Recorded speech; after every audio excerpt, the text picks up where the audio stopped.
at 5 p.m. And the deadline to submit testimony for Friday is 9 a.m. on Thursday. Is there any additional discussion on the sub-bill for amended sub-bill HB 96? And you have an objection? Yes, I Yes, do. please. And thank you, Mr. Chair. I too want to, before I give more discussion about my objection, want to also acknowledge and thank the members of this committee. Thank you for your leadership in moving this process to this point. I also want to most heartily thank those citizens who came and spoke to us, sat in these hard chairs, traveled from all parts of the state of Ohio to give us their thoughts and their pleas for us creating a budget that really reflects the heart and the soul of our great state. My objection is primarily, even though this is a procedural action, it falls on the idea of the substantive parts of this bill. The fact that while there was a lot of work, and I want to really commend you and your staff for all the work that was done, but also all of our staffs for trying to make sure that we have the opportunity to be really fully informed. While this is procedural, the substantive parts of this amendment requires, I think, more time, and I know that that's one of the things that you're concerned about, but I think and that's why I'm asking for a roll call to object to the submission and acceptance of this bill. Thank you. Thank you, Senator Hicks-Hudson. Appreciate your comments and appreciate your work on this committee as well. And your objection is noted. The question is, will the sub-bill be accepted? The clerk will please call the roll. Chair Serino? Yes. Vice Chair Chavez? Yes. Ranking Member Hicks-Hudson? No. Senator Blessing? Yes. Senator Brenner? Yes. Senator Craig? No. Senator Ingram? Yes. Senator Lang? Yes. Senator Manchester? Yes. Senator Manning? Yes. Senator O'Brien? Yes. Senator Patton? Yes. Senator Romanchuk? Yes. Senator Wilkin? Yes. Thank you. LSC will be posting the following information in the next 30 minutes or so. First will be the text of the sub-bill, the updated comp doc, comparison document between the House, the Executive, and the Senate now, and the updated budget spreadsheet. On the Senate Finance Committee website, we will be posting the school funding printouts based on the proposed education formula in our substitute bill. President McCauley and I will be hosting a press conference in the Harding Briefing Room at 3 p.m. today to discuss the budget in more detail. Is there any other business before the committee? Senator, yes. Senator Ingram, Shelton. go ahead. Sorry. Thank you, Mr. Chair. I simply want to ask the question. You said we'll have those documents within 30 minutes. Yes. Okay. Within the next 30 minutes or so. Okay, good. Since today was only procedural, it's okay to make sure that we move forward because we have to have a bill anyway. Right. But I want to make sure we get it in a timely manner so that we can actually go through that even before we listen to testimony. Right. And the people will know whether they're in the budget or not. So that's Yes. the important piece. Yes, LSC has been working feverishly to produce these documents. The bill is actually over 550 pages. Excuse me, 500 pages. So.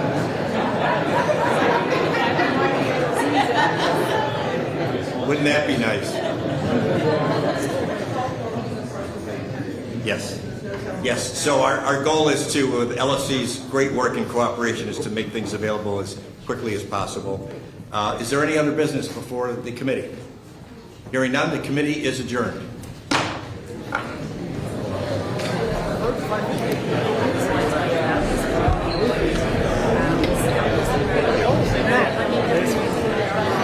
I'll meet you in the hallway.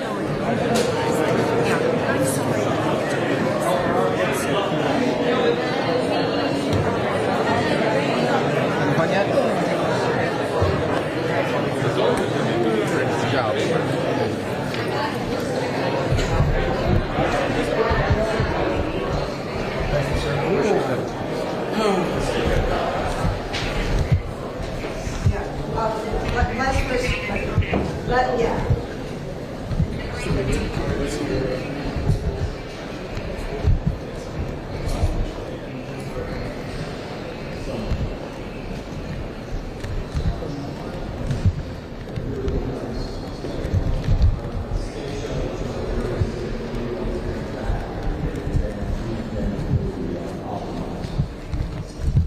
Then the third pillar is really commercializing those capabilities, right? It's attracting the companies who operate in each one of those spectrums that are truly transformational to our way of life, right? And so attracting those companies, showing what we can do, what the assets are, and what that value proposition really entails, right? And then the last part of that is making sure we correct this as we go forward with the appropriate work.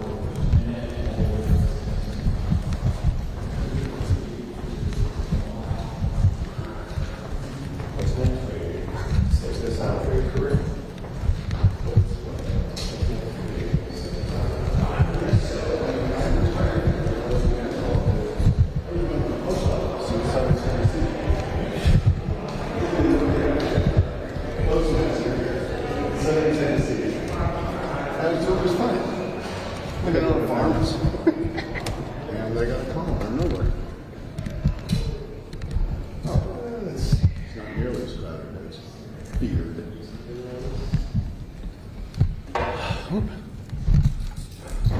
There'll also be graphics appearing on the screen at time.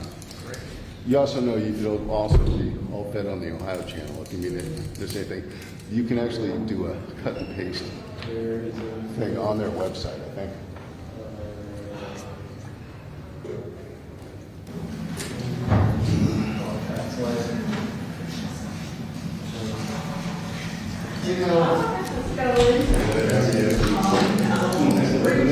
Conferences. This is what you live for. What time was your first hit?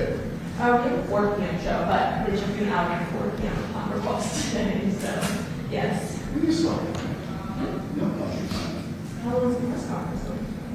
That depends on you. You've got plenty of questions. Yes, I probably will.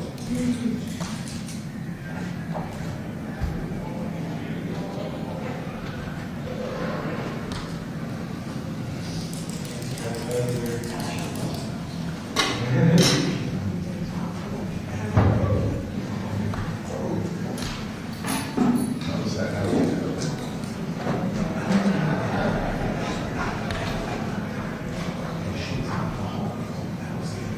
I saw it. She looked familiar. It's like Cleveland suburban woman.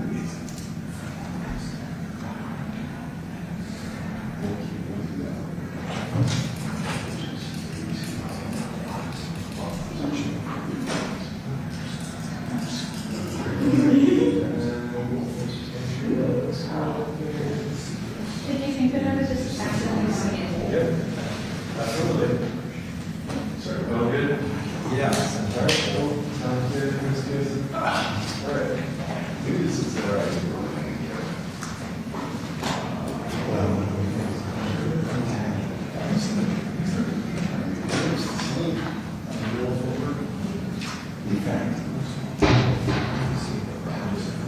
I'm gonna hang out over here. All right.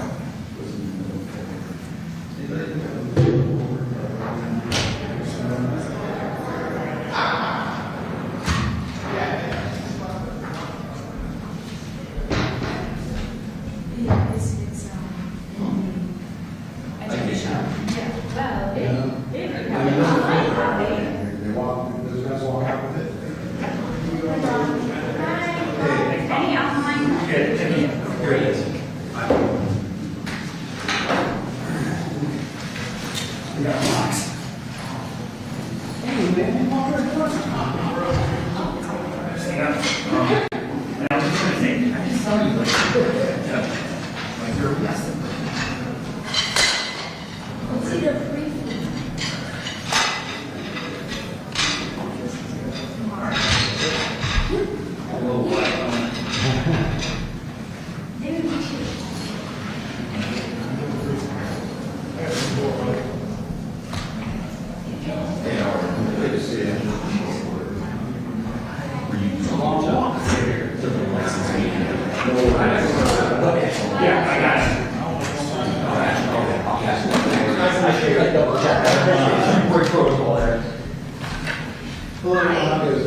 It's good, how are you?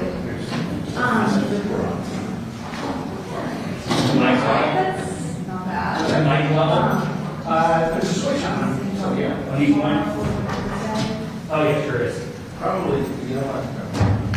Okay. But, yes. Okay, because I'm holding space. I'm holding space for them. No. And that's like. Thursday morning.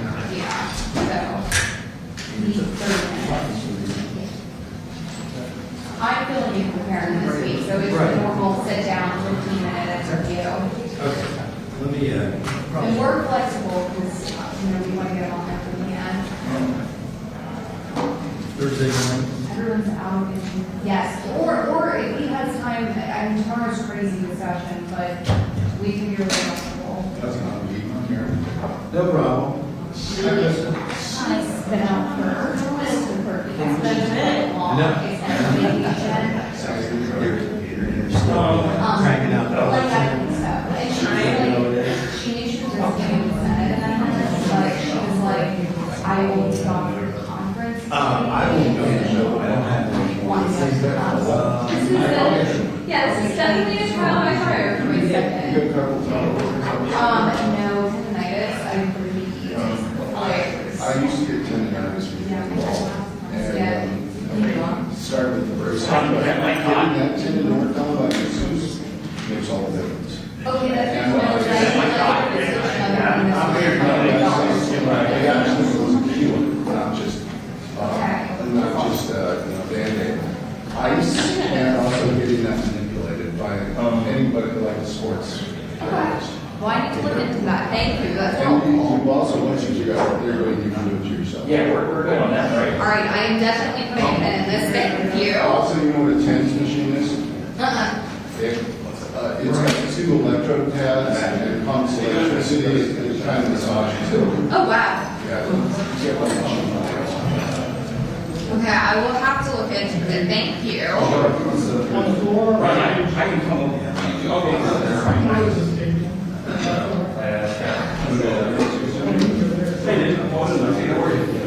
Garcia, that's why it is 9904. I forget your name. Dan. Right. I remember your face. Yeah, I remember. Darcy. Oh, okay. Good seeing. Yeah. Are you good there, Tom? Yeah. You okay, Ron? Are you okay? I'm trying to get you too much. Right.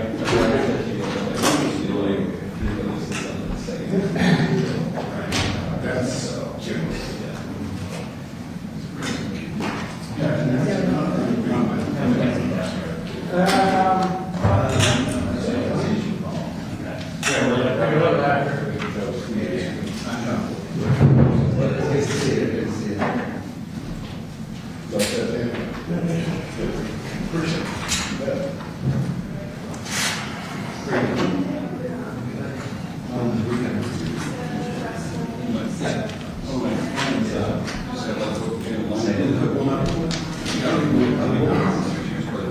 Yeah, sure.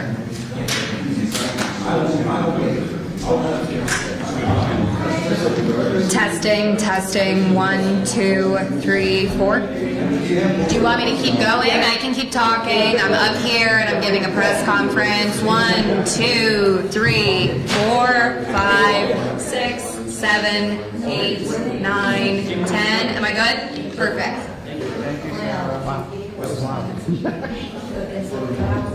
Can I ask on the flip side?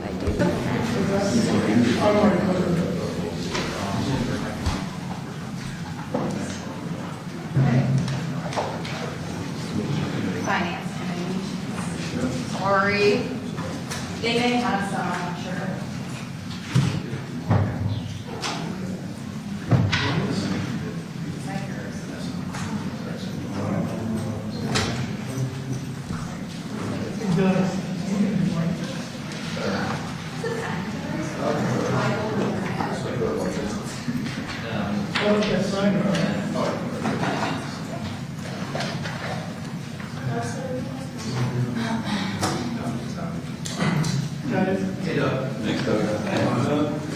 Everybody else here? One more time, Doug, for me. Thanks, Doug. Come on, Doug. Get the one for one. White balance. You do that so well. Sorry about that.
Just the one that, I don't want it to mess up with your paperwork. It should not. I think probably, maybe like- I was gonna say, what if we just put it right here? It grabs it. You think that'll be all right? Yeah, it grabs it even if we. Or maybe put it here. Other way. Oh, I see. Is it? Yeah, I see. You want that? Thank you so much. You think that'll be all right? Oh yes, yeah, definitely. Just put it there so it's not in their way.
just came upon, when Serena said, yeah, the document's 500 pages long. I mean, with 5,000. Yeah, it's more than a rounding error. Everyone's heard of live. Everyone. Yeah.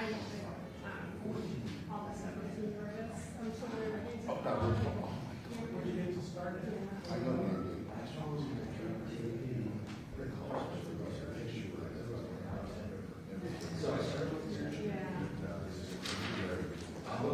Some of it is particular language. Maybe you're correct.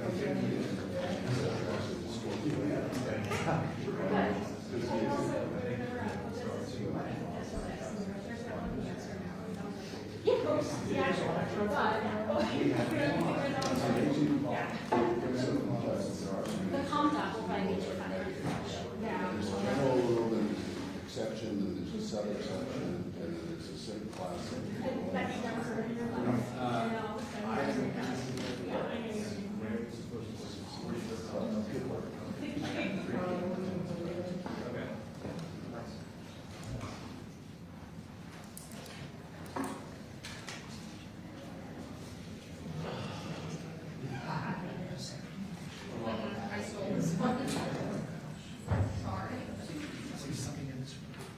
Yeah, mine's like dry too.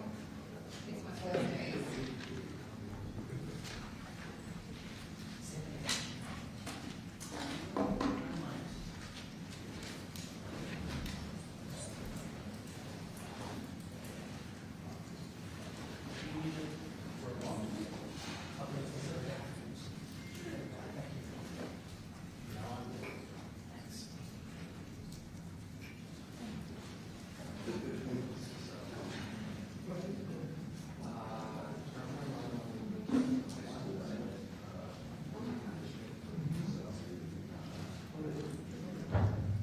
I told you that was going to be that story that shot Mark.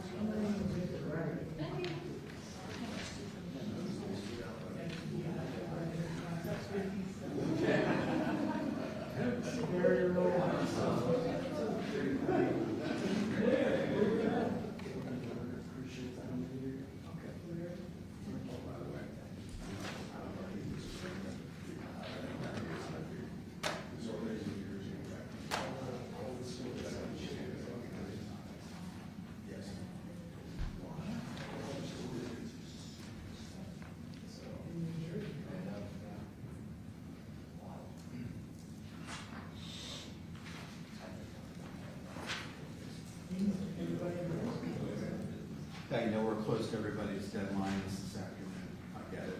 It's one of those state house orders in a past life.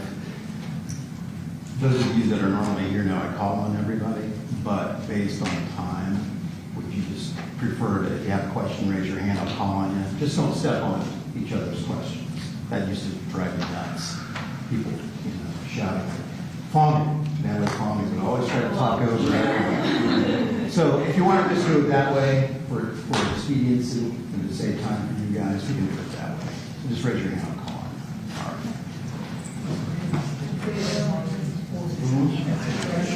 right. Okay, yeah, I'll get to it.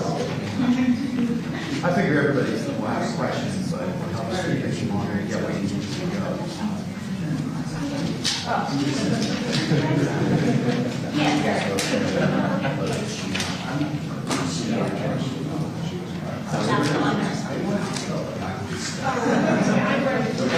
No, I didn't have that straight line.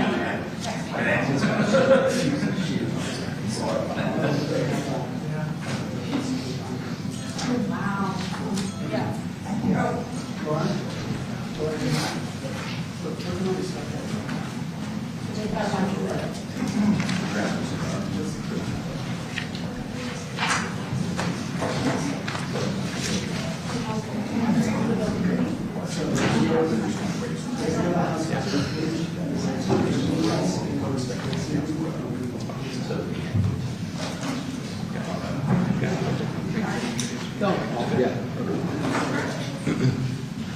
All right, everybody up to speed, ready, rolling, white balanced.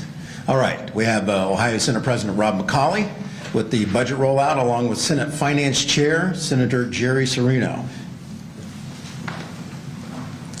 Thank you, John. I'm going to start by making a number of comments, just generally framing the budget, and then I'll turn it over to Jerry, and he'll go into a little bit greater detail as to what's actually in the budget.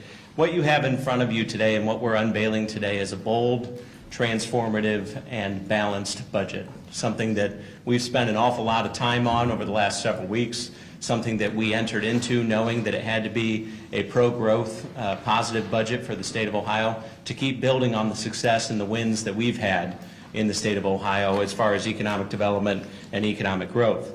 We start with the tax relief in this budget that's in both the personal income tax cuts and also in the form of the property tax relief that we're putting into this budget.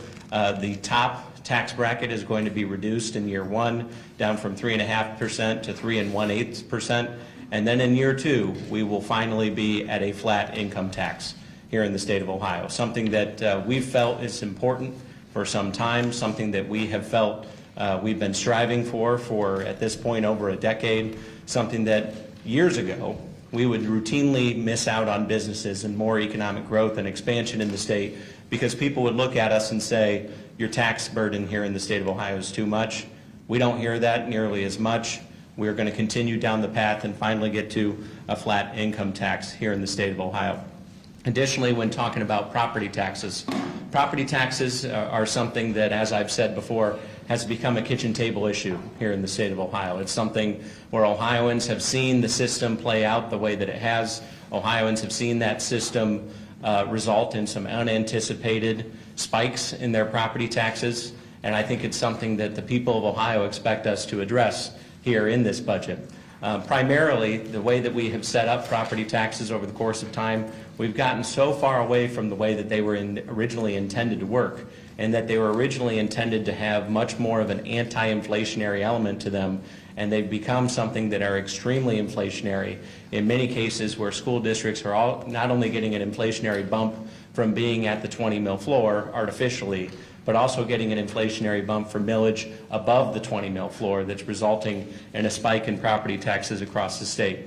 We're addressing that in a variety of ways in trying to get back to what our property tax system was originally supposed to be, while also expanding the homestead exemption for the people of the state of Ohio in an effort to offer relief to those who may need it the most. Education funding that we've put into this budget. We have invested more in this budget than any other budget before in public education. There will be a record amount of investment in public education in this budget, an additional $633 million relative to the last biennium. And one element that we've added into this budget as well is the implementation of a performance supplement, if you will. We heard from our caucus that they wanted to see a little bit more of a performance emphasis in the budget to ensure that all the extra money that we put into the formula is being spent wisely. As you know, we've increased funding by about $1 billion in each of the last two bienniums, and we're adding another $633 million in this version of the budget into the formula in an effort to offer the resources we can to public education.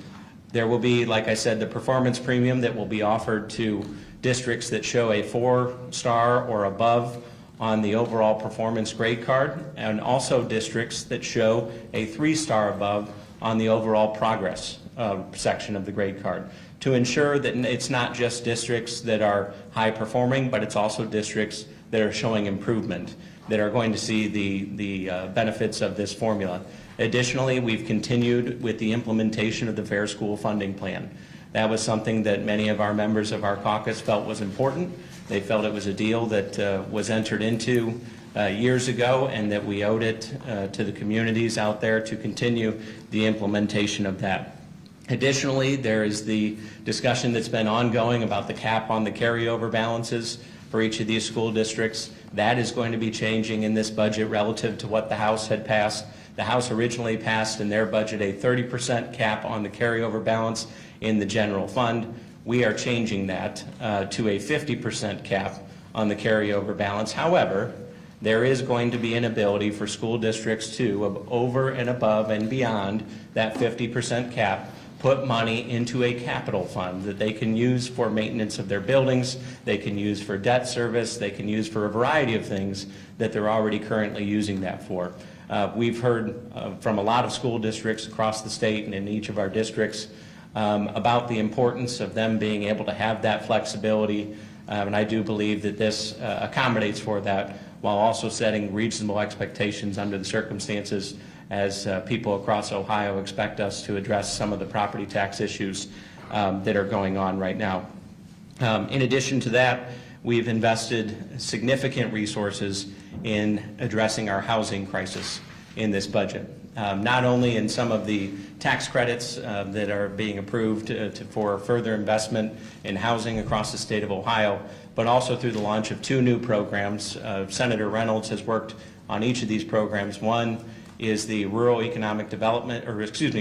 Economic Development Districts, which is aimed at going to areas where there is an awful lot of anticipated housing growth, particularly areas around major economic development projects, and incentivizing local governments around those areas to streamline their zoning codes, to put zoning codes in place in some cases that will allow for these housing projects to move forward more efficiently.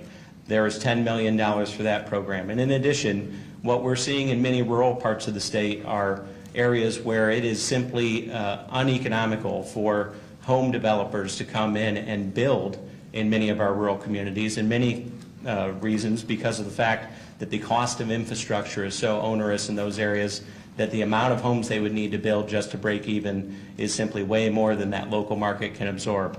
All the while, our local communities have seen very little housing development over the course of the last 10 years. There will be created a $90 million revolving loan fund that will be used to help fund that effort as well. We also have made significant investment in sports and cultural facilities in this budget. This is something that obviously many of you have asked about what we are doing. Here's our plan as to what we're doing, and Jerry can explain it in much greater detail than I can, but I would say that we are assured in large part that the money that we invest in this project will be paid back.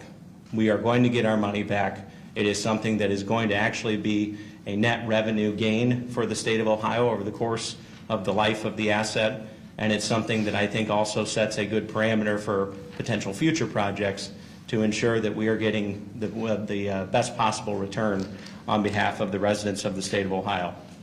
So in order to get here, it took a number of tough decisions to get to where we are, and it took some decisions on our part to contain spending to get to the point where we are today. Some of that was through the elimination of a variety of earmarks in our budget to make sure that we are trying to be resourceful with some of the money that the taxpayers have entrusted us with. Some of it was also through containing the exponential growth of Medicaid spending. Medicaid spending has been something that has grown exponentially. You can see the graph up there right now as to how the all funds meaning state and federal dollars, how that has grown over the course of even the recent times in the legislature. And then, of course, in the state funds, in the state share of that spending, you can see how fast that has grown, well beyond the rate of inflation in the recent years. That's something that if we don't address it now, and if we don't try to get our hands around controlling the growth of Medicaid spending, it is only going to continue to grow uncontrollably. And then, of course, we've taken a strategic look at many of our tax expenditures, aka the tax deductions, the tax credits, the various other tax treatments that we offer that's preferential to some groups at the expense of others. And we've asked ourselves, which ones are we actually getting an economic growth element out of? Which ones are we actually getting the juice that's worth the squeeze out of offering those? And in that case, we've eliminated a number of tax expenditures in a way to bring more revenue into the state. So that concludes my introductory comments. I'll hand it over to Chairman Serino, who I think has done a fabulous job to this point managing this process, as have many of our staff members and also many of our other members of the Finance Committee. I'll turn it over to him, and we'll take some questions after he is finished. Thank you. Thank you, President McCauley. President McCauley did a great job of outlining a number of the key areas, and I just want to add a little commentary to that as well. As I think all of you know, because I think every single person in this room right now is also in the hearing room, practicing the art of speed reading after we passed out the summary of the bill. The bill was 5,565 pages, and the summaries you have in front of you attempt to cover most of the items that are particularly relevant as we look at this budget. And I think it's a very exciting and very bold budget.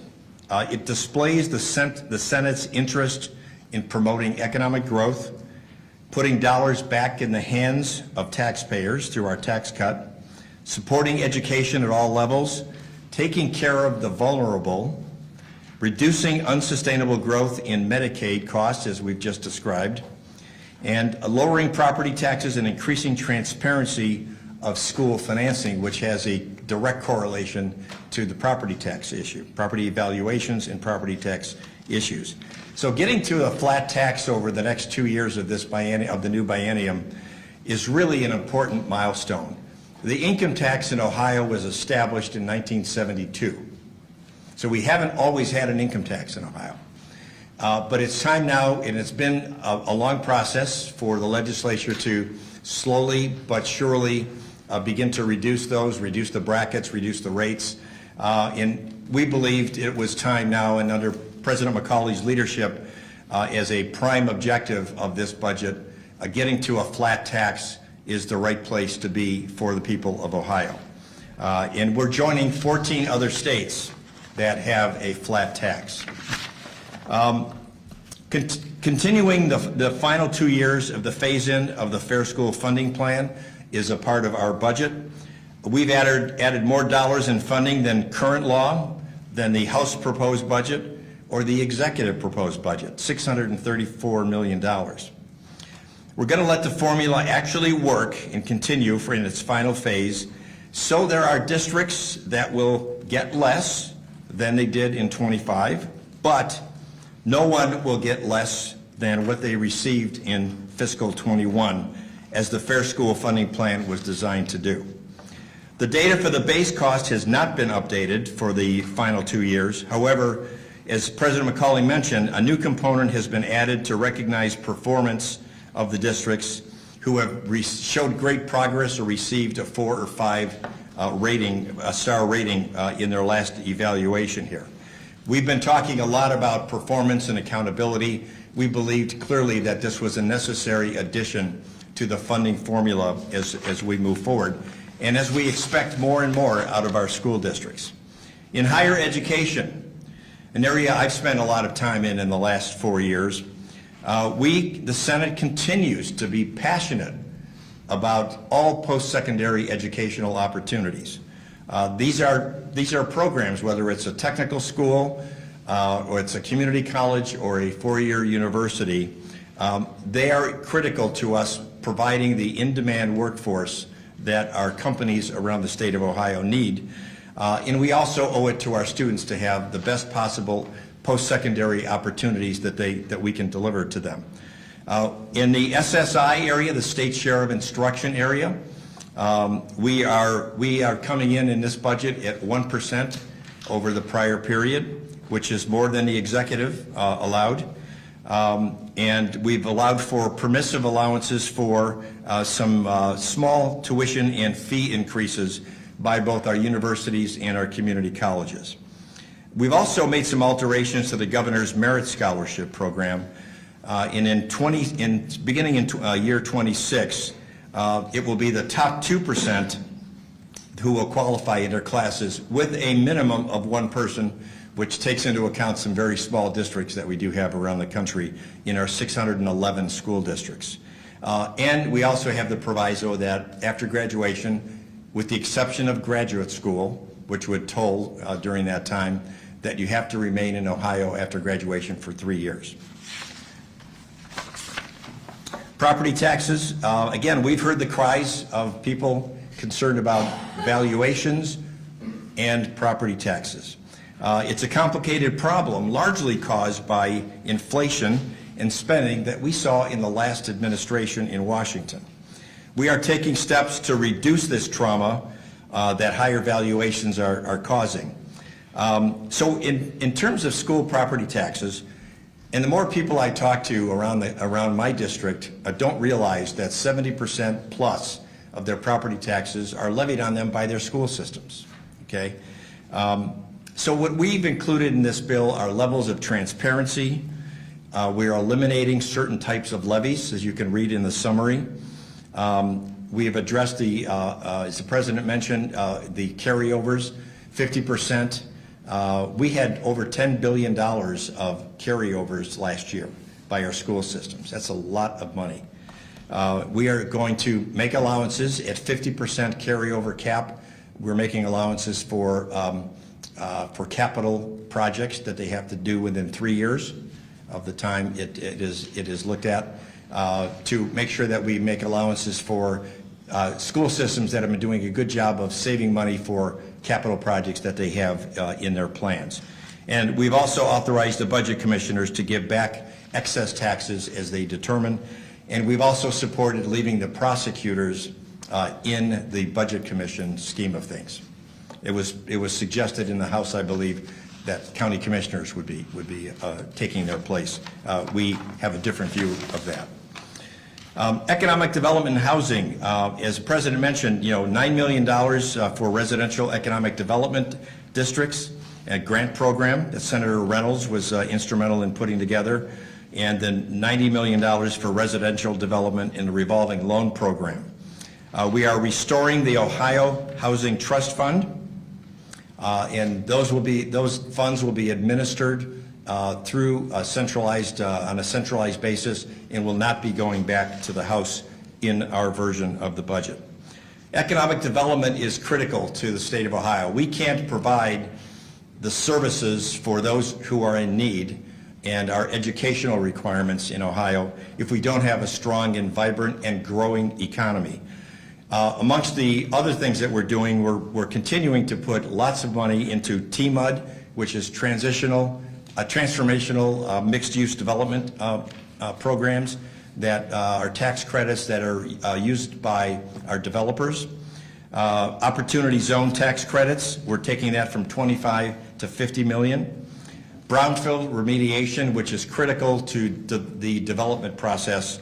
We're going to make sure that every county in Ohio gets a minimum of $1 million in brownfield remediation dollars, and then others will be determined on the basis of the process that we have in place through the Department of Development. We're also going to continue with the film production credits and the historic tax credits that have been used quite a bit, particularly in our major cities here. Our budget maintains funding for most critical services on the Medicaid side of things, while safeguarding our state's finances. The responsible choices made in this budget will position us to effectively manage our programs and give us the ability to adjust the changes that may occur when we get changes put on us by the federal government. A lot of that has been talked about. We don't know what the feds are going to do at this point, but we want to be in as good a position as we could be in when some of those decisions come our way. We are supporting food banks, medical assistance to children, early childhood education, publicly funded child care, and many other programs to support those that are in need. Now, I'd like to kind of wrap up by talking a little bit more in detail about the Browns project. I have gotten 1 or 2 phone calls from many of you about this, and so I'm going to carefully go through this with you, okay? So there have been many objections to the issue of supporting, whether or not to support a new stadium for the Browns. So number of those objections have been, well, a bond approach has lots of debt service. In fact, it would be around $400 million of debt service for $600 million over 25 years. On top of that, lots of legal costs in the millions when you do a bond offering like that. We have other people have said, well, that risks the state's credit rating in case something were to go wrong with the project. We have a AAA rating in Ohio. We've worked very hard to get there, and we don't want to certainly put that in jeopardy. And also, we had concerns, people had concerns about the effect on GRF, where the interest payments would be coming from. So we've been working with the Browns people for a couple of months now on we think, a rather unique approach to doing this, so that we don't have to use GRF and we don't have to go into debt and pay $400 million of debt service. What we've developed is a plan called a performance grant that and I'll talk about the source of the funds in a second, but it's going to be cash, a grant for a program that will last 16 years. And for each of those 16 years, we outline the incremental taxes that the new stadium and mixed-use development associated with that will provide to the state through income taxes, sales tax, and CAT. And we have a schedule for each of those 16 years. It's a little lower in the beginning because there's obviously not going to be playing games until they get it built. And so we've made some adjustments there. And for each of those, in every 4-year period, we're going to have a true-up, which will basically look at the actual incremental taxes that the project contributes versus the forecast. And if there are any shortfalls in meeting the forecast number, because the actuals fell short, the Browns are putting in a $50 million fund into escrow that will serve to backfill any shortages in the true-up periods, the 4 true-up periods that we will have. Now, should the shortfall, should the $50 million be used early, the Browns have committed to another $50 million through a predetermined line of credit that will give us a total of $100 million of surety that they're going to meet their targets, or those dollars get put back into the number here. We have also included in the $600 million on top of that an inflator of 3.5%, which is appropriate for inflation and other things. So at the end of the 16-year period or earlier, if the incremental tax revenues come in faster and larger than we had anticipated, the arrangement will be over, okay? If there's anything left in their escrow accounts, it gets returned to them. But after the project is completed in 16 years, the continued taxes for the incremental taxes will continue to come into the general fund. And it's the estimate right now for the life of the stadium is 30 to 50 years. And if they make a lot of changes in the interim time, it could extend that life significantly. So we believe this is a good plan. It doesn't put the credit rating of the state in jeopardy. And now I'll tell you where the money's going to come from. You're probably wondering about that. So right now we have in unclaimed funds in the state of Ohio $3.7 billion sitting idly waiting to be claimed. Much of that money has been there for a very, very long time. What we're proposing in our bill is to take $1.7 billion of that and putting it into a special fund for stadium and culture improvements. We're going to appropriate $600 million of that 1.7 to the Browns project in the manner I just described to you in the arrangement with the Browns. And then we're going to take the $1.1 billion left and put that into our fund for future projects that have not yet been appropriated. Many of them haven't even been identified. But one of the criticisms early on of this project was that, well, how are you going to take care of everybody else? Well, we know there are going to be other projects coming down the road, and we want to be able to have funds set aside in order to take care of that. So they have not been identified yet. The parameters of those projects will be evaluated on a one-by-one basis, but we wanted to set aside the funds to be able to support those for sure. We will also, through something called the escheatment process, be taking the funds from the Department of Commerce where the unclaimed funds are sitting right now. And so we will take that 1.7, escheat it into this special fund that we are setting up, and then about $100 million a year gets added new into the unclaimed funds. So that cycle will continue, and if something is there for 10 years, it will then be sheeted back into our special fund. At no point are we risking the ability of the state to make good on any obligations that it might have for folks or organizations that are claiming or have claims for the unclaimed funds. And with the addition coming in every year, we'll be able to support other projects going forward in the state. What this does is it takes idle money and puts it to work to create jobs, to create incremental taxes, and that's why we're so excited about this project. There are and will be detractors of this approach probably, but this is about economic development, not just supporting a sports team. It's really an economic development project that happens to involve a sports team in a stadium, but also other mixed-use development as well. We're very confident this is going to work.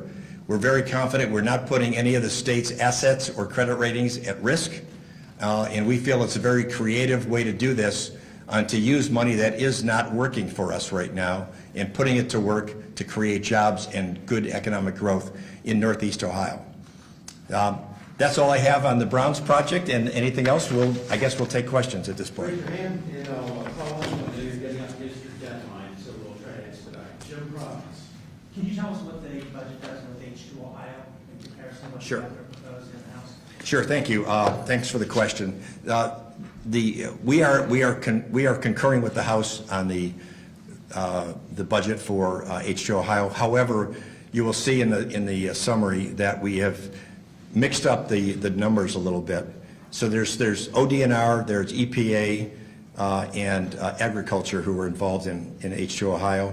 We are convinced after some further study and discussions with all three of them that the agriculture department is really, we don't want to reduce them very much at all. They're doing really great work in trying to address the phosphorus emissions coming from particularly in the Maumee Valley and other parts of the state as well. So we're giving, and we have the numbers in the summary, we're giving agriculture, we're keeping them from much of a loss in total, but in the total numbers, we are going with the House numbers. So it's still a $120 million cap? Correct.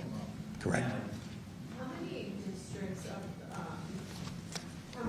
the state, 600 some school districts hold a 50% carryover? How did you land on that number, or what was that? I think the printouts that have all of the district numbers are going to be made available to you if they have not. They should be on the Senate's already. website. So I believe there were, is this for the carryover amount? Oh, this is the increase. Okay, that's for the school funding.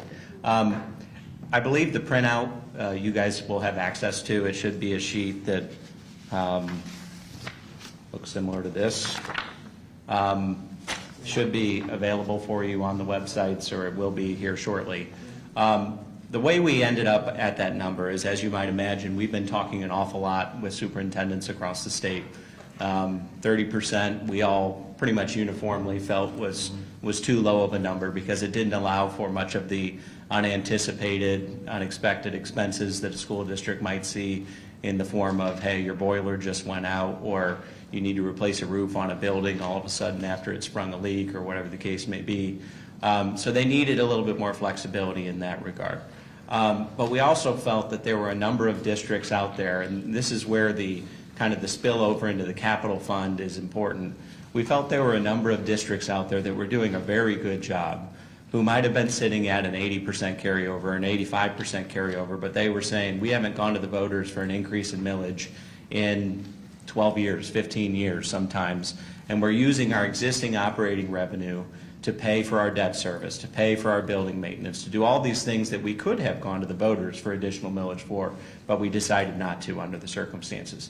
That's why we're allowing for the spillover, which will effectively allow them to go much higher than 50%, provided that they're spending that money on capital expenditures. Does the spillover effectively not create property tax relief through the system that it has moved forward? It will in a variety of districts. So The spillover will create property tax relief, maybe not in the immediate near term like the House had intended with their 30% cap on carryover.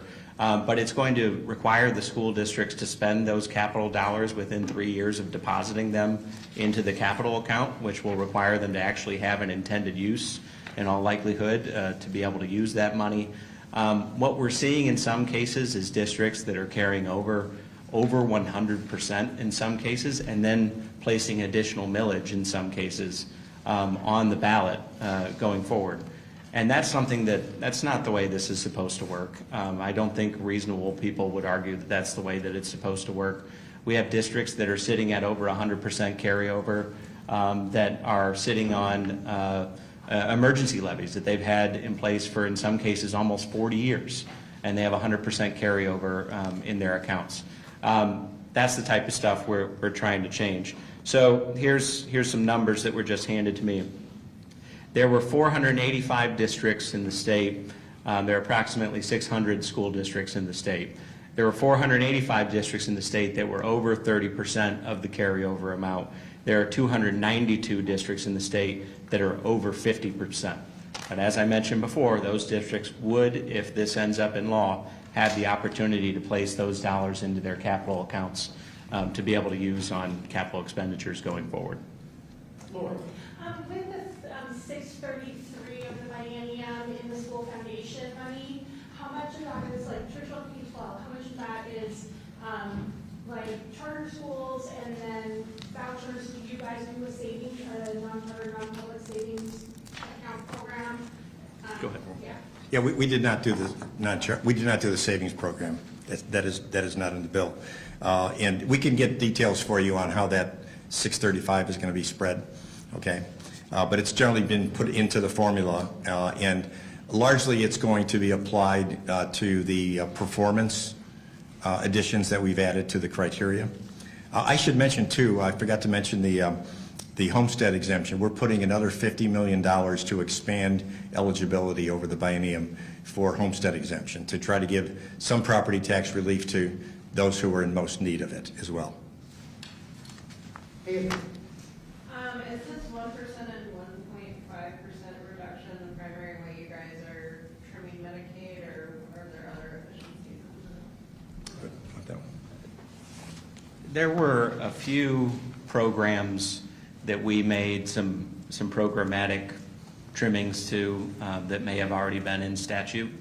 Those will reveal themselves when you look at the documents. But what we've seen, and obviously you can see it in the graph that's put up on the screen, is an alarming trend of more and more state dollars going into Medicaid. This was not us in any way saying that, the recipients of Medicaid, don't deserve to receive it or anything like that, or that these programs are not, worthy. But what it is an acknowledgement that Medicaid has become, in effect, a Pac-Man of the state budget, in that it is growing exponentially, largely without any sort of restrictions around it. And as a result of that, it puts an awful lot of pressure on school funding, on a variety of other programs that we want to put into place that we also think are important. And so it was largely meant as a way to kind of put a stop to the state increase in spending that's been happening at Medicaid, acknowledging that most of the Medicaid spending is not done through specific appropriations or formulas that are in Medicaid, but rather it's done administratively through the department, and trusting that the department will be able to look at the amount of spending increases they've had and look at the totality of their budget from state dollars and be able to find efficiencies to absorb those cuts. Yeah, on Medicaid, I'm looking at the comp doc here, and it looks like the Group 8 eligibility redetermination every 6 months is going to increase disenrollment and potentially increase administrative costs. For one, do you know what the disenrollment number might be? And two, it's just a lot of reporting, like every 6 months, putting income verification and whatnot into Medicaid. I don't believe it's a lot of reporting. Frankly, when we look at the Medicaid, so the Group 8 population, so for everybody's aware, that's the Medicaid expansion population. These are adults with no dependents who are able-bodied. And that was something that we looked at, and we looked at much of our business community as well, who are saying we're having a hard time finding people who will come back to work. We're having a hard time finding people who are willing to accept the positions that are open, but also looking at the amount of money that we're spending on Medicaid. And over the course of a year, especially in a competitive job market like we've seen over the course of the last several years, over the course of a 12-month period, you can have an awful lot of changes in somebody's economic circumstances that would justify them being removed from Medicaid or any other government program. And so I don't think 6 months is too frequent. I think it's an appropriate number. Do you know the disenrollment number? I don't know the disenrollment number offhand. But inherently, if they're being disenrolled, they're no longer eligible for Medicaid. Yeah, the comp doc says that for operating expenses for K-12, there is no change from the House version to the Senate version, even though you did add the $100 million for K-12 schools. What would you say to the schools that say that you're not actually doing a fair school funding plan and that this is going to devastate them? This is not going to devastate them. So if you go and you look at all sources of funding for each of these public school districts, when you look at the Fair School Funding Plan, one of the things that is a big element of the funding formula is the local capacity element. Naturally, as you've seen property valuations rise, the local capacity element rises with the formula as well. And so you're going to see some districts that may see a decrease as a result of that. You're also going to see some districts that may see a decrease because their enrollment has decreased over the last 5 years since 2021 when this program was implemented. And so really what it comes down to is as we are having conversations with the education community, as we are having conversations with our own membership, there's a common refrain of let's implement the formula. This is the formula that we had agreed to. Let's continue to implement it. That's what we've done here. Now, one thing that you will see is there's $107 million roughly each year that's put into these performance criteria that we are referencing that is baked into the formula as well. So I would say as we compare it though, and we did the analysis on this, as we compare the negative numbers in the districts who may have received a cut from the previous biennium as a result of their formula output, as we compare that to their total budget from all sources that we've received, you'd be hard-pressed to find a district that received over a 2% cut in all of their revenues. And that's not going to devastate, quote-unquote, a school district. If I could just add to that, John. So again, when you get the spreadsheets, which is will list all 611 school districts, it's a wide spreadsheet with lots of numbers on it. But as President was mentioning, go look at whether if there was a negative number, if it's a cut in 26 and 27 versus 24 and 25, look at the amount of the reduction that the system is facing and compare that as a percentage of its total operating dollars. That's what the President was referring to, and that you'll find that very interesting, that the percentages are actually quite low. Kristen? Can you talk about what you did in childcare? In child care, sure. So we did not restore the child care tax credit that was in the executive. And we left alone the publicly funded child care. We left it where it is today. Nick? You guys have not, I guess you have gotten rid of the Ohio Elections Commission, but you replaced it with something else. Correct. Why are you doing that in the budget? Why not that bill? Even if you think it's a great idea, why not the budget?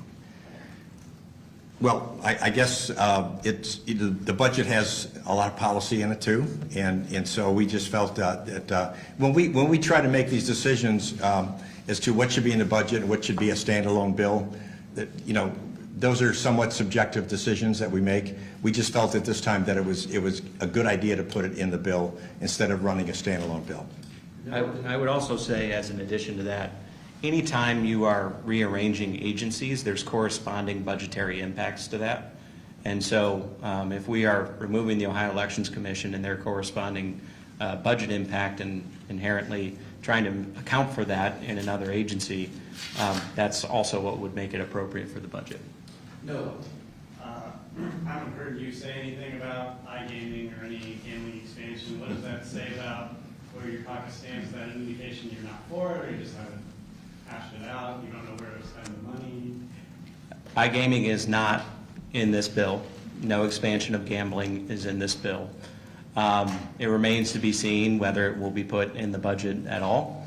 We would rather take the time to get this right if we are going to do it at all.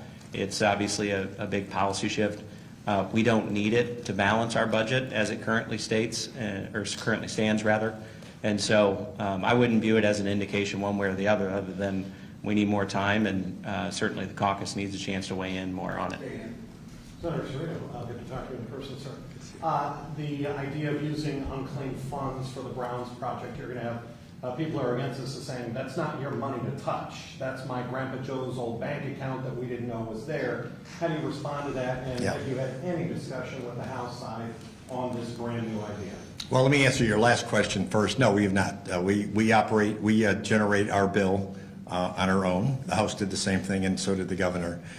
We'll obviously be talking about it as we get to conference after we pass our omnibus bill. But look, we were very careful to make sure that we're not running into any jeopardy of being able to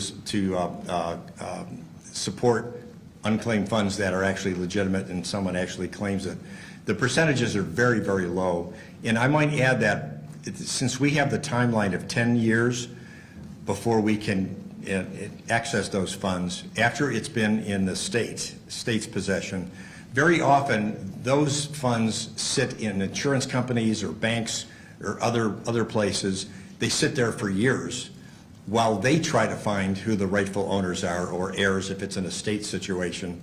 So by the time the state gets it, it's already 5 to 10 or even longer years, and then it sits in a state for 10 years before it would be escheated to this special fund that we've set up.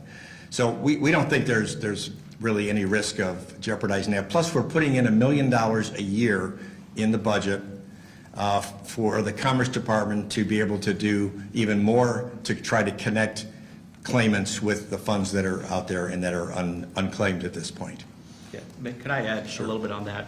So in addition, there's the 10-year claim period. So even if the money were to be taken out, this year, that money, those potential claimants would have up to 10 years to make a claim against the unclaimed fund that was taken out. After that 10-year period, it would transition to an annual removal from the funds of anything that was 10 years old at that point. All of the funds that we would be taking out, $1.7 billion, are 10 years old or older. In fact, just if you look at the $600 million amount, I believe all of those are at least 18 years or older. So they've been sitting in the funds for some time. But as I mentioned, we are creating a process that would allow for claimants to come in and get their money for the next 10 years. And then, of course, they'd have up to 10 years after that 10-year period were to expire. A little bit on escheatment generally. Probably not a term that many people have heard unless you cover court proceedings. So escheatment is not a new concept. We've had escheatment on the books in the state of Ohio for some time, and primarily it's aimed at if you cannot find the owner of abandoned property or resources, it's a process by which the state would take those resources. If you go and you look in the probate setting, for example, if there is somebody who dies intestate, which means they die without a will, you can't find their heirs, there is no heir, there's no family member that you can point to that says that these are the people who are supposed to receive the resources. There's already an escheatment process in place whereby the state would then become the owner of that property. This is expanding upon that a little bit. There are other states that have similar processes already in place, and escheatment generally is something that's been around in law dating back all the way to Old English law. So this is not a new concept. So that money goes away after the 10 years, and then they have a 10 years to make it. After 20 years, that money's gone. So of the $1.7 billion that's being transferred over, it has been, all of it, every single dollar of that has been in unclaimed funds already for 10 years. Mm-hmm. All of that $1.7 billion until 2036, somebody can still come and make a claim on any of that money if they're the rightful owner of that money. And that's also something that, as Jerry mentioned, we're putting money into Commerce to be able to try and connect the rightful owners of unclaimed funds as we move forward. But after 36, I gotta move on. After 36, it would, the escheatment to the state would finish at that point. Yeah.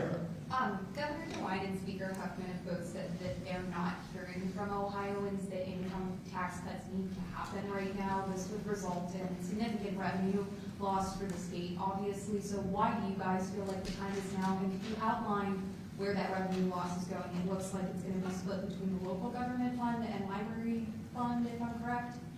Well, not the library fund, because the library fund is, in our version, is no longer indexed. We went along with the House. It's no longer going to be indexed to the general revenue fund. And so it's not coming out of the library fund. Local government fund, for every other tax cut we have ever done, has always had been impacted by any tax cuts that we've done. However, I would point out that as we have done tax cuts in the past, it has not had an adverse impact on the whole on our revenue. LSC, the Legislative Budget Office, and also OBM don't really, when they model these revenues, they don't factor in the dynamic potential of some of the tax changes that we've made. I think it's undeniable right now when you look at the amount of economic development gains and wins that we're getting, that the tax environment that we've created in the state of Ohio from a lower tax burden has had a positive economic development. It's brought more jobs to the state. It's brought more investment to the state. This is something that can be proved across the country, in fact, where you've seen instances where states who have a flat income tax or no income tax are seeing much more economic growth than the state of Ohio and some other states are. And it's not just warm weather states. It's states across the country that are not necessarily in warm weather climates that are seeing that as well. I wanted to just add, I neglected to mention, we have, this will be good news for host communities of recreational marijuana, that taxes, since it became legal in Ohio, we've accumulated a lot of tax dollars that have not been distributed. And we're still working through a likely separate legislation to deal with that between the House and the Senate. But we are, in this bill, we are going to be distributing $20 million to host communities who have not been getting their share of the taxes that was originally set up. That may change in the future when the bill actually passes and gets agreed to first and then passes. But it'll be good news, a good insertion of funds for our communities who decided to allow these operations in their cities or townships in trade for the taxes that they would be getting. They haven't been getting them, and we're going to make sure that in this bill that they get that $20 million. We'll go with Anna, Shane, Avery. Anna, go ahead. So the elimination of the top income tax bracket affects, I think, right around 20% of Ohioans, right? So about 20% of Ohioans pay that top bracket. So that means 80% of Ohioans won't see an income tax cut. So what's sort of your message to folks who are like, where's my cut?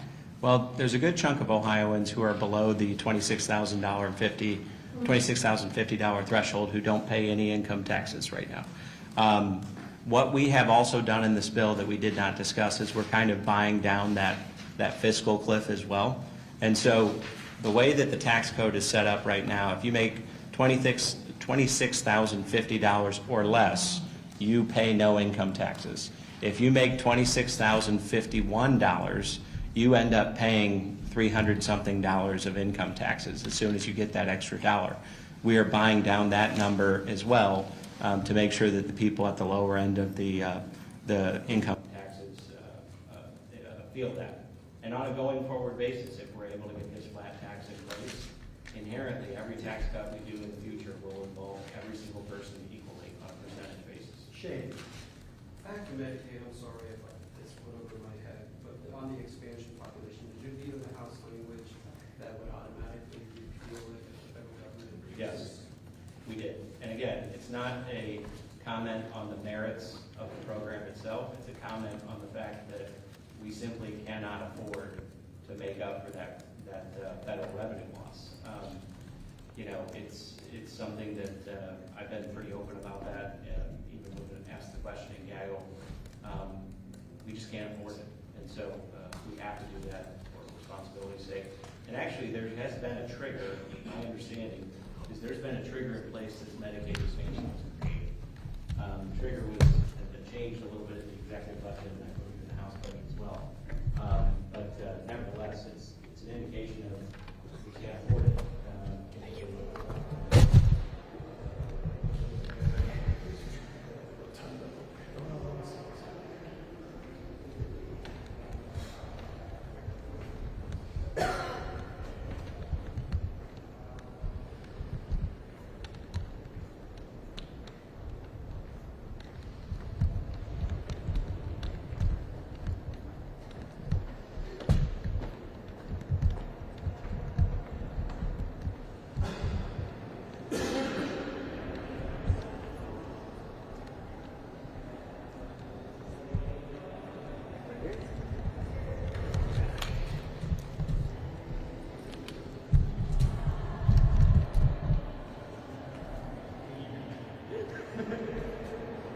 Do you know my IFB phone number?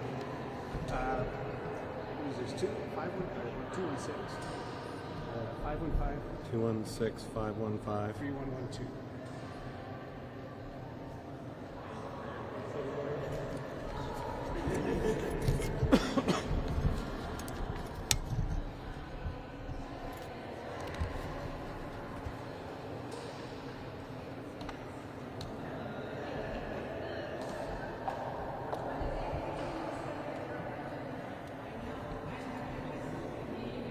Going live in the rotunda, if there's any way he can bring Sereno to me.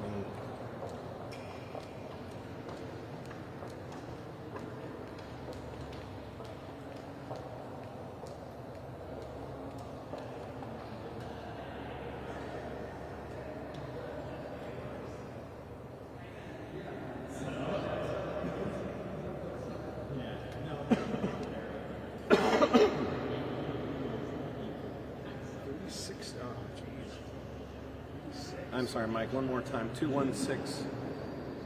515. 3112. Okay.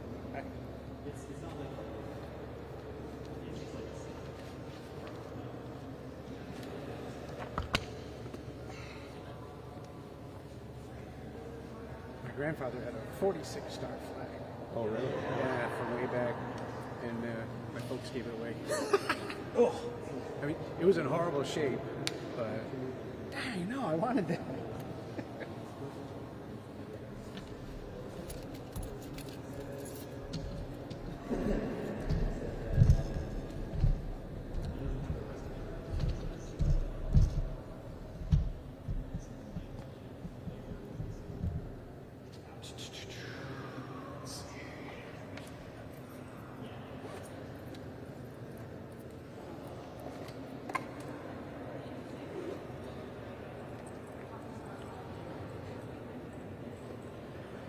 Garth is somebody I haven't thought of in a long time. I wouldn't have recognized him if he sat down. But as soon as you say the name, it's like, oh yeah.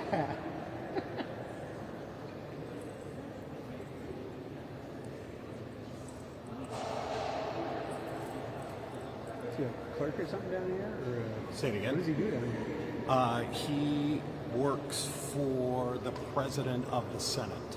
Oh, okay. Yeah. Nice.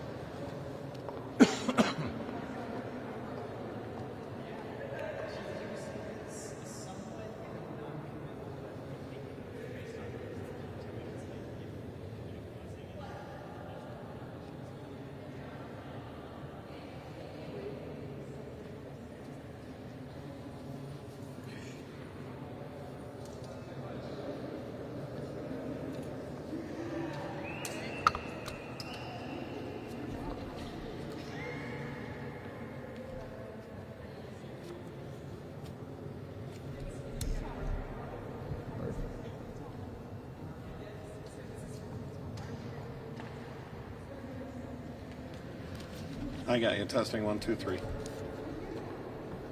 Sounds good.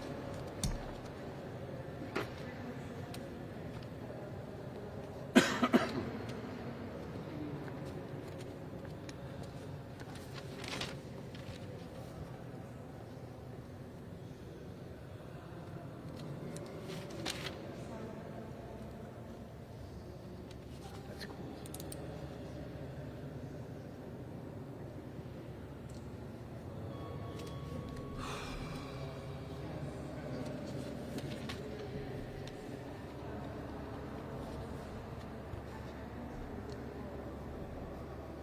I roll on this?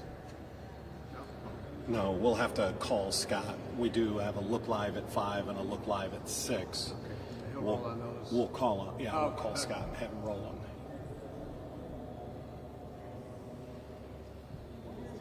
Can you flip that around? Yeah. I'll give you a little light. You want to be off to the side? a Yeah, little? I like that statue in the back. Oh, okay. Yeah, I like Yeah. that. You don't like the chandeliers I do? Like earrings hanging off there? My little danglies. Yeah, this was an absolute surprise. We've been talking over the past couple of weeks. They could have gone with iGaming, which is gambling on your phone. They could have added a tax to sports gambling. So this was out of left field, yes, to use a sports metaphor. This was out of left field. Unclaimed funds. I've even shown people at home how you look up your name, and maybe you have a family member that had a bank account that went dormant. Maybe it was some sort of insurance policy. In a lot of cases, it's just a few dollars. Sometimes it's a couple of hundred, but there is $3.7 billion being sat on by banks, insurance companies. It's tracked by the Ohio Department of Commerce. They're going to take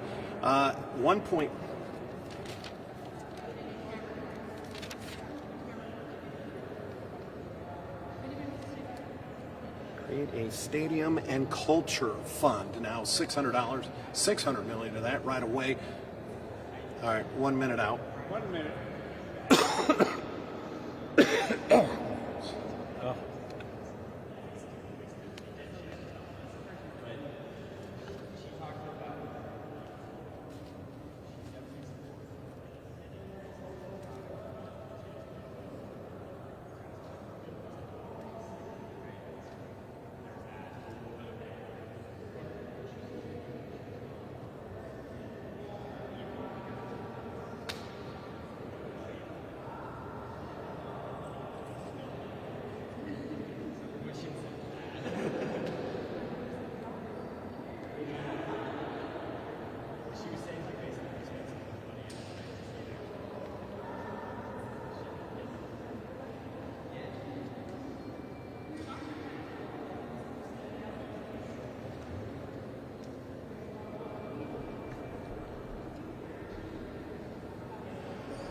Stand by. 5 seconds. Show open. Gotcha.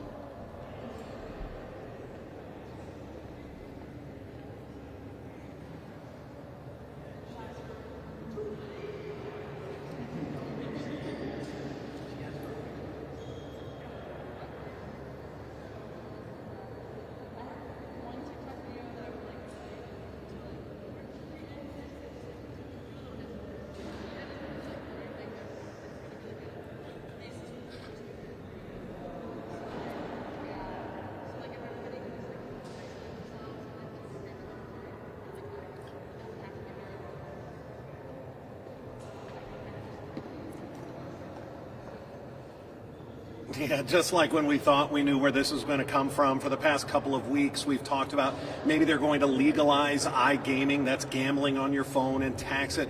Maybe they would tax sports betting. No, this is out of left field. Sorry for the pun there, but today the Senate announced this really out-of-the-box idea. I've even done stories, they're Channel 19, about unclaimed funds. You see this from time to time. You type in your name. You see if maybe your family members had a bank account or an insurance policy that has been unclaimed. Most of the times it's just a couple of dollars, maybe a couple of $100. But there is $3.7 billion sitting in Ohio, managed by the Ohio Department of Commerce, that is unclaimed. So the Senate has this idea. Let's take 1.7 billion of it, the stuff that's been sitting around for more than 10 years. 600 million would go to the Browns. The rest would go into a stadium and culture fund. This idea that whether it's the Bengals,